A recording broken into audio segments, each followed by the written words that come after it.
Okay, welcome back to Faith and Cigars. We're doing a cigar review on a very special cigar, a cigar with a story, a cigar born out of a hurricane. I'm talking about the Arturo Fuente Añejo SSS Shark number 77 Reserva Extra Viejo. So, real quickly, the story Hurricane George bears down in 1998, destroys the Fuente tobacco farms.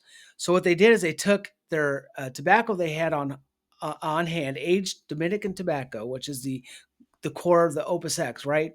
And then they wrap it in Connecticut broadleaf and they age the wrapper, in cognac barrels. And so it makes a very unique cigar, a cigar with a story. What's really unique about it is it's box pressed and then it turns into a round torpedo. Very unique. And so as we review this cigar, we talk about its espresso notes and its raisin and plum, which I don't know, I've never smoked this, so we'll find out. But with a complex story, we're talking about deconstruction, and deconstruction isn't a bad thing. And sometimes when the pressure's on and our faith is challenged, it produces something wonderful, like the cigar. So sit back, relax, and enjoy the cigar review.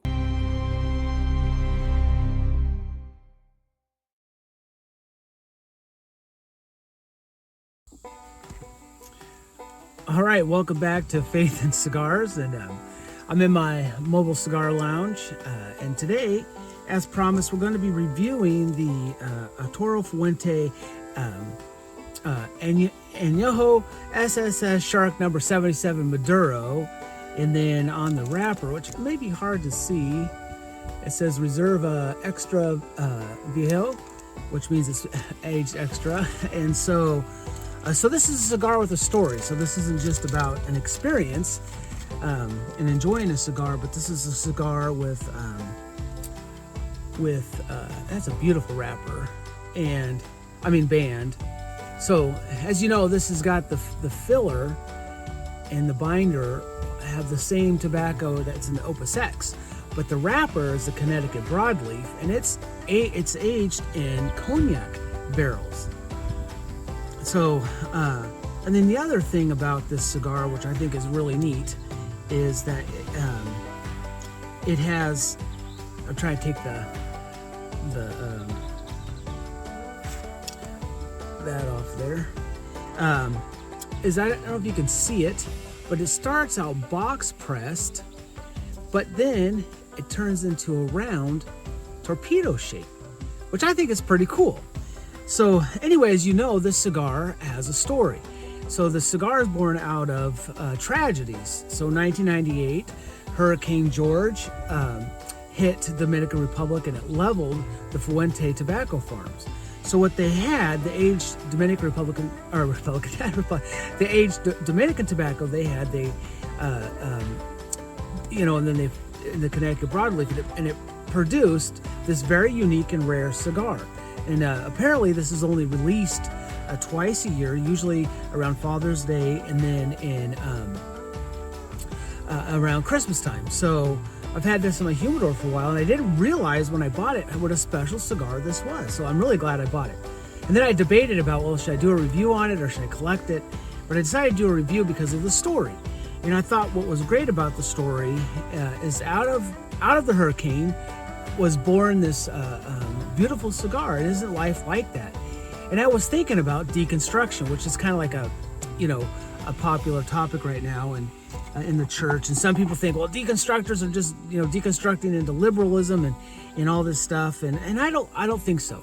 And so we're going to talk about that. So I'm getting ready to cut the cigar and smoke it. And so you can see, it's hard to see, but one thing I don't like about I like torpedoes. I like the way it concentrates the smoke in my mouth, but there's always a danger of cutting it and then the cigar unraveling. So we'll see. But the wrapper smells wonderful. It's well constructed. So let's cut this, and hopefully I don't cut it too deep and it unravels. So all right, I did pretty good. And this is my Father's Day gift from Cigar International. And so So anyway, well, let's light this and see how it does. And so I've got my lighter here. So anyway, tell me if you've smoked the cigar, what you think about it, and tell me if you have a deconstruction story, tell me about it. So, so let's see how this lights up. I forgot to do a dry draw. I want to give justice to this cigar. Oh, this is beautiful.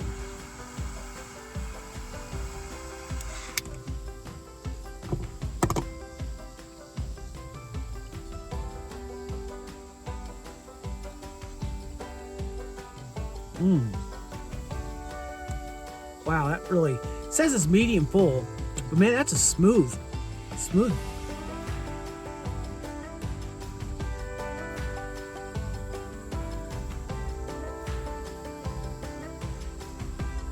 Man, that's really nice. So like I said, this cigar was born out of, hurricane. And so, faith is like that, right? We talk about deconstruction and faith. Sometimes we get the pressure of faith and,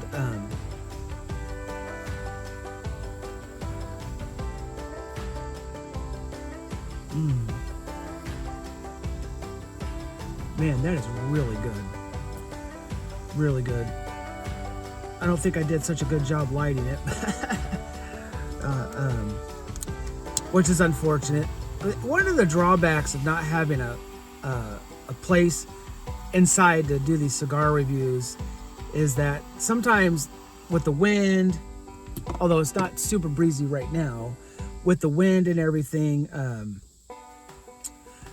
they can burn funny. So,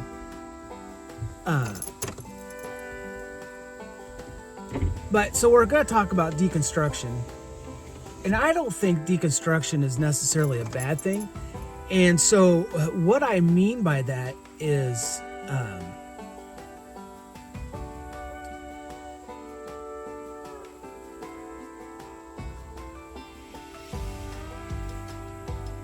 sometimes when we deconstruct,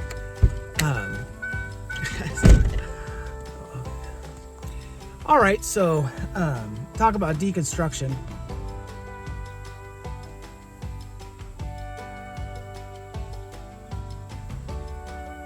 Man, that's beautiful. That is a really good cigar.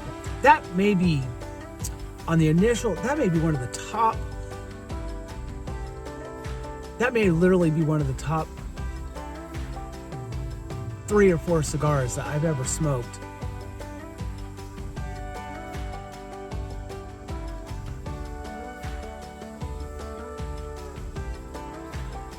Man, that is really good stuff. When we talk about deconstruction, we got to think about we think about deconstructing, and then in the evangelical church, we say, oh, someone deconstructed, they went into theological liberalism, or they're now an atheist, which if you watch any kind of social media and, if you search up the hashtag deconstruction, there sure is a lot of people that do that. They complain and they talk, about the church and now why I'm not a Christian anymore. And I don't know.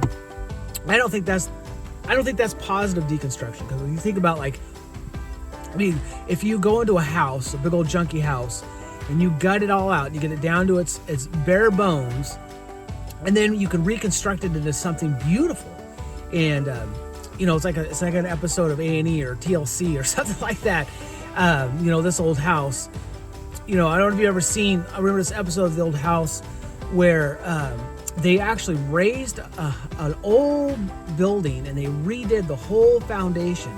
And then they set the house back down on the repaired foundation, and then they reconstructed the whole house, and it was beautiful. Well, deconstruction, in my definition, could be positive, right?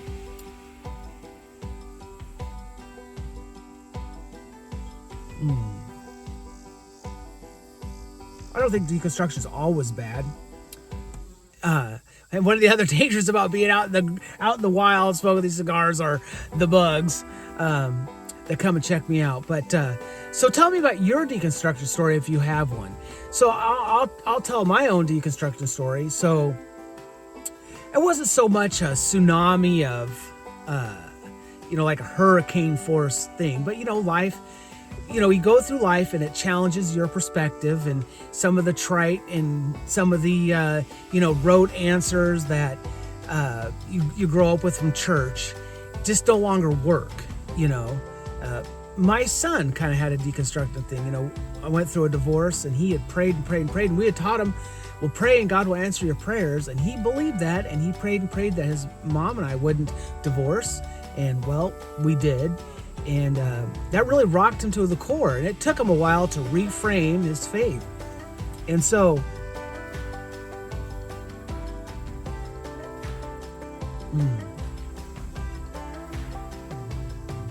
I think that's a positive result of deconstruction. Is when faith, when your life, you go through the pressure, the answers that you've always had don't work anymore. And you got to reframe your faith. And I think that grows your faith, right? And maybe sometimes you have to unhitch yourself from some beliefs, like the Fuentes, they went through this tragic thing with Hurricane George in 1998, wipes out their tobacco farms. And then they went and developed something ingenious, which is this beautiful cigar.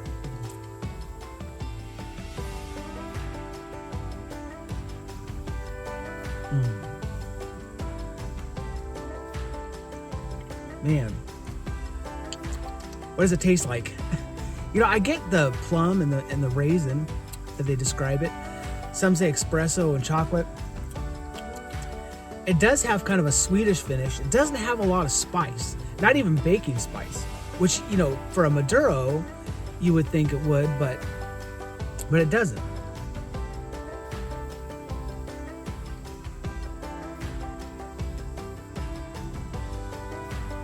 Now that time, on the inhale, it did have very slight hint of spice. But truthfully, it was more, it ended sweetish flavor. Not sweetish, sweetish flavor. Very good, very good.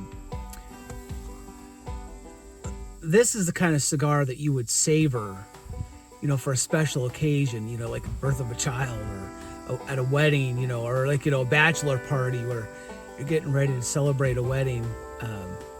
This is a special cigar. This is really good. I have to say, this is probably one of the best cigars I've ever smoked. And I'm not just saying that because it was expensive, or it's Arturo Fuente, or it's got a rich history. This is a really good cigar.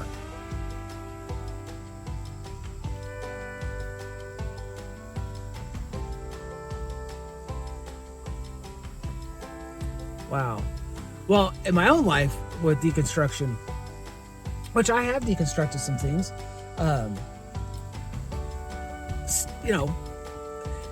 so I started seminary. I wanted to be in the ministry. I wanted to go. So what happened is I walked away from the church, told you that story, and then I remarried, and my new wife looked at me. We were about a year into our marriage or so, maybe about a year.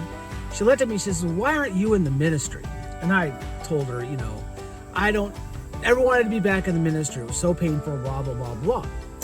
But I listened a little bit, and I thought, well, I'll start seminary and just see what happens. And so that's what I did.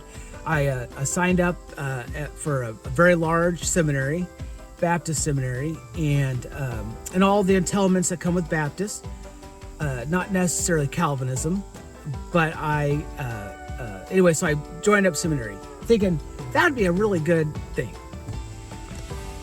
So seminary was a great experience. I learned a lot, and discovered I didn't believe some things.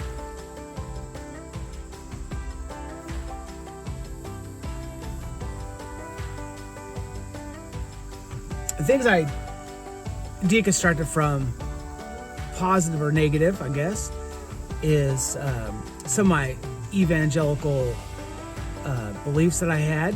And so I mean, I did deconstruct. I think the biggest shift in my theology from deconstructing, and I didn't go through a period of doubting my faith. I did later, and I'll talk about that. But I wasn't doubting my faith. I was disappointed in the church, and really some of my pat road answers that I had growing up, just failed me. And so one of the big things I deconstructed from was the Bible. Now, I believe the Bible is the Word of God. Don't get me wrong. I believe that it's inerrant in everything it intends to teach. Not everything in the Bible is true. Now go read the Chicago Statement on Inerrancy and call me a heretic if you want, but I really don't care. I think the Bible tells a narrative, a story about what God, man and God, and the grand narrative that it intends to impart, and what it teaches about salvation and reconciliation with God. Yeah, I believe all that stuff, and I believe that's what the Bible perfectly and inerrantly wants to teach. But is everything in there literally true? No, because the Bible's written in language, and it's written with allegory and imagery and apocalyptic languages. So the other thing I deconstructed from was dispensationalism, which I'm not a dispensationalist anymore. And there's other things that I deconstructed from. But it was the reconstruction of my faith that made me a stronger Christian. And I think that's the positive thing about deconstruction. One of the problems what happens in churches is, and I see the temptation with pastors in this, is that you set yourself up as being the only one with the answers. Or you got to have all the answers. And so when someone comes and they have doubts and questions about the Bible, about God, whatever, we tend to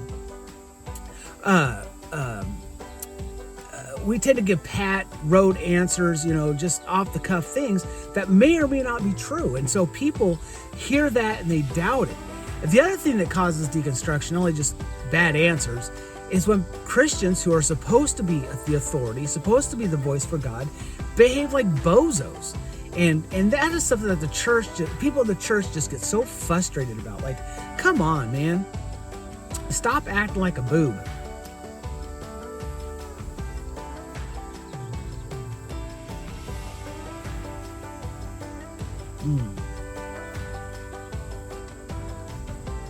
Because the thing is like a complex, multi-layered, like the cigar that's complex and multi-layered in flavor profiles and its story. That's how life is, right? So life is not just a simple one-size-fits-all answer. And when we question and we doubt and we wrestle and we allow God to answer and speak for himself, that's when faith gets richer and stronger. We're not supposed to run from our doubts, and just because we don't have quote unquote Cartesian certainty, like I'm 100% certain this is true, I'm reasonably certain that this is true, and I can make an argument for it. I think that's when our faith really grows, and I think that's the nature of faith. Is that in that little bit of uncertainty and questioning, when we rest and we trust and we have faith in God, that's when our faith really grows. So Brendan Manning says, what an unbelieving world finds unbelievable are Christians that honor God with their lips and deny him by their lifestyle. I think that's really true. Now this is the problem, right? Is that we all walk with a limp, right? There's no perfect Christian, yada, yada, yada, right? We get that. I think what the problem is when Christians, especially people in leadership in the church, when they set themselves up as the perfect authority, right? As they set themselves up as the man of God, and they don't admit their humanity, and then they act badly, that's what people get hurt. It's like you claim to be this way, and then you act this way. That's rank hypocrisy. But I don't know if you've heard the story of Mark Driscoll. That's a guy who did a lot of damage and failed to admit his mistakes. At least as far as what happened at Mars Hill. Take Dr. Michael Brown, the guy out of Florida. the fire school of ministry. Guy had a standard for his students at his ministry school, but then he acted completely different, and that did some damage, man. People end up doubting their faith. Like, okay, I believed all these propositions about God, so what else is false? If you're a false person, and I believed all the things you taught, what else is false? But now I don't think that's bad, right? I don't think that's bad. I think that's good to go through a process where your faith goes beyond the person, beyond the institution, and you discover this reservoir of grace with God. And I think that's a beautiful thing.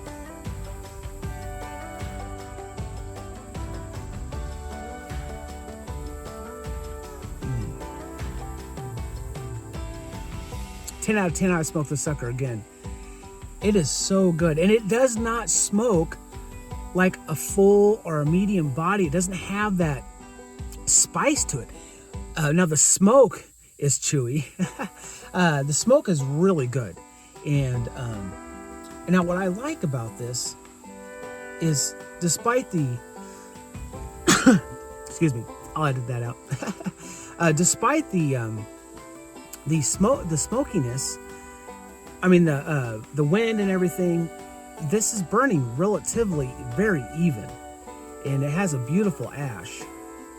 And I saw some pictures online where people had the ash, really a big thick ash.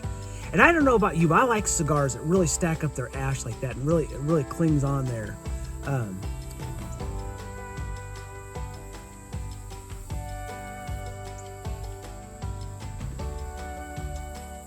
Well, I'll tell you my own time. Now, I didn't deconstruct anything this moment, but where I had doubts. And I've been having these nagging doubts about what's so different about Christianity compared to other world religions. What's so different about Christianity? What answers does Christianity provide? Now, I've been a hospital chaplain. I am a hospital chaplain. And, I encounter all kinds of faith, people who try to make sense of the world in many different ways that don't involve Christianity. And what makes Christianity so unique? Now, I know all the road answers, right? The C.S. Lewis answer that, all the religions, man's reaching to God, but in Christianity, God reaches down to man, all that stuff. And, but it was right around Easter time, and I really got nagging with this, these nagging doubts, like, what if this is not true? Or what if I just die into nothingness? And at one point I kind of had resolved myself, like, I'm fine with that. If I just die and it all ends right there, there's nothing beyond the grave. But my doubts really began to nag at me, and it was Easter morning, and what was really good, I guess, is I've been listening to a lot of podcasts like Trinity Radio with Braxton Hunter and William Lane Craig, Reason with Faith. I released a lot of their podcasts and thinking a lot about the resurrection and what it means, and all that stuff. And I really was driving to work. I'm going to preach a resurrection sermon for Easter Sunday. We're going to have communion, and I'm up on this hill in Nevada City, California. I'm going up the hill, and I'm cresting, and I'm going to go down and then round a corner. And as I'm going up the hill, I'm thinking, I don't think this is true. I don't think Christianity is true. It's no different. People who are Christians don't behave any different in the world than anybody else. I mean, that's kind of where I was at. And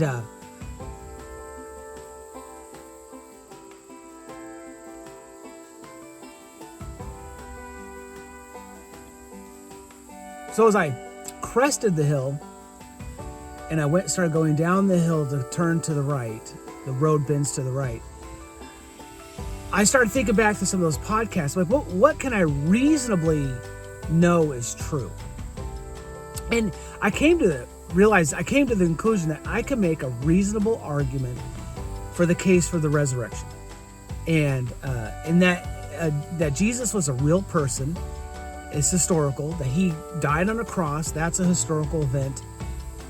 And then from there, that the resurrection, a reasonable case for the resurrection for being true, and that really became the defining statement. That if I can make a case for the resurrection, then the rest of it must be all true.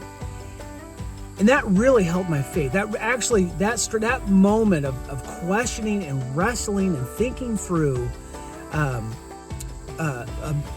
it was like kind of like a hurricane, right? I wasn't like having, depression or anxiety about it. It was just like, is this true or not? Am I basing my whole life on this? Is it actually true? And when I came to the conclusion that I can make a reasonable case for the resurrection, if it's reasonably true, then the rest must be true. It must follow then that there's truth to it, despite the hypocrisy that I saw around me, despite the fact that people are trying to answer the big questions of life with Christ in name only, but then go about answering it many different ways. So, thinking about deconstruction, now, I've dumped out the ash, and starting with fresh, kind of, if you will. Thing about deconstruction and Christianity is that I don't think the Bible contains all of reality. I mean, there's truth outside of the Bible, right? And all truth is God's truth. And so if something's true, God designed it that way, right? But I think that my faith analysis is that the Bible articulates a story about God, a story about man, the fall of man, or the human condition, and then the solution to the human condition. And after being a hospital chaplain, listen to people, how they make sense of the world and how they grow and develop, I have come to the conclusion that the Bible and the story of Christianity answers the great existential questions of our life, especially meaning and purpose and hope. And then through the Christian experience, it answers things like community and morality.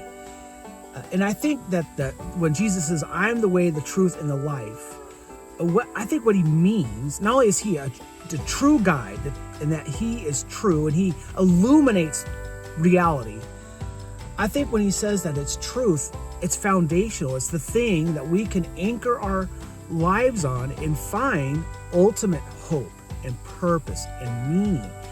And then Christianity solves the riddle of death. Death is no longer a finality. We just don't die into nothingness, or we don't just go through a progression of reincarnation, and somehow we absorb into this nirvana. But that there is a life after death, and that is the hope of Christianity. That because Jesus rose from the dead, and he therefore defeated death. Not that we won't die, but that he defeated the finality of death so that we can be in his kingdom forever. And so anyway, I think that those great existential questions is really what Christianity answers.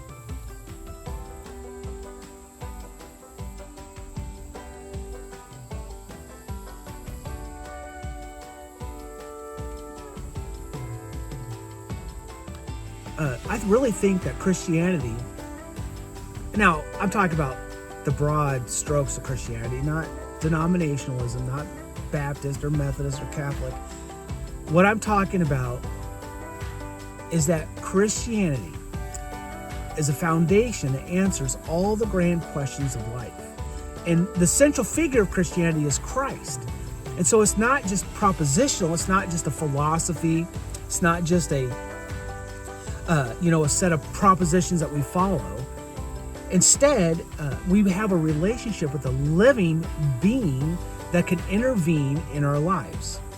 Now, I don't understand God's intervention, and I don't understand why some people are saved from the storm and some people are not. I mean, I don't understand that. And I can't make sense of it, but I can make sense of the fact that when tragedy and pain and hurt happens, that there's a God, a person, named Jesus, who promises to walk with us through our trials and tribulations.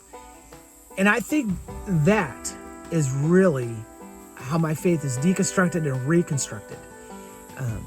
For a while when I was going through clinical pastoral education, and at the point I entered clinical pastoral education, I didn't believe in an intervening God. I couldn't see how God would intervene in my life.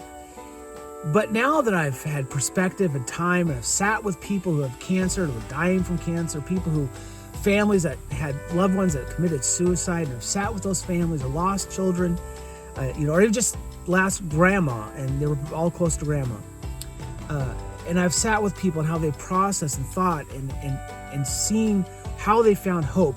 I'm more convinced that Christianity at its core level really answers this existential question. So let me know, what do you think? Tell me in the comments, how is Christianity, or how has your faith been informed? How have you deconstructed from some things that you maybe believed early in your life that you no longer believe, or that you now believe?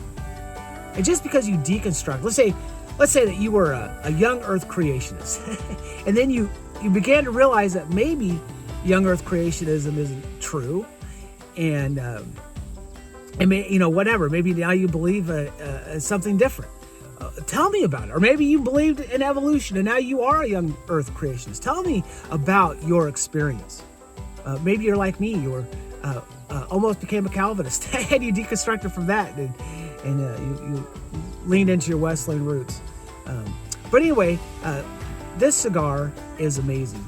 I mean, it's amazing.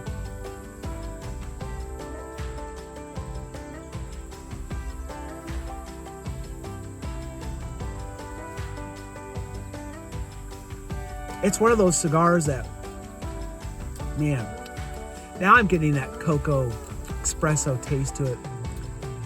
It never had spice. I had a twinge at one point, like a twinge.